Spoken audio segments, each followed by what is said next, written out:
Good day mga boss, welcome na naman po sa ating panibagong video. So sa video natin ngayon mga boss ay naglagay tayo ng ilaw dito sa ating upuan mga boss. So yan, so yung ginamit natin dyan yung strip light na kadalasan na nilalagay dito sa ating headlight. So yan, ginawa natin ng paraan at naglagay tayo dito sa part na to mga boss. So yan, so ikutan natin to.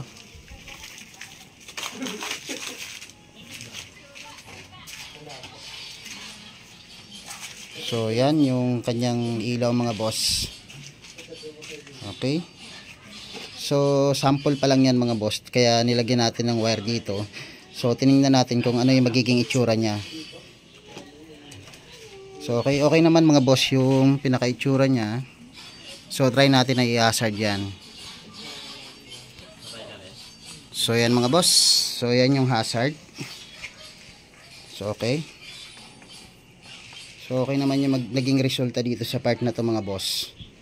So mas naging visible tayo dun sa daan, lalo na kung madilim mga boss. So maganda tong part na to na may ilaw tayo dito. So okay, so dito din sa kabila.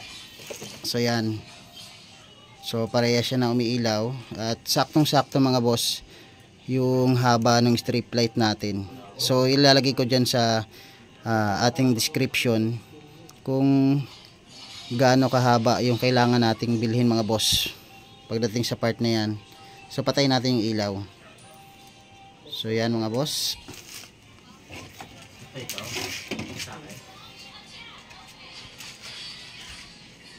So yan, so tingnan natin sa likod.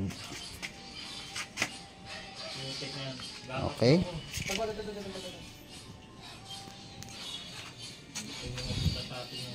so yan mga boss. So tatlong wire lang naman yan mga boss, yung negative, yung park light, tsaka yung signal light. So yung ating negative, siyempre sa negative part ng ating battery o sa ground.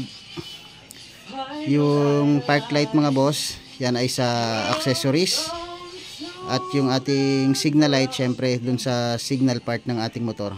So yan, okay, so gagawa natin to ng video mga boss, ikakabit natin dun sa pinaka wiring nya. So next video tayo sa part na yon. So yan, muli maraming salamat mga boss at God bless.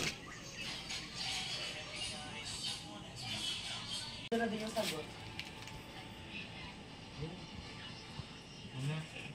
ako kasi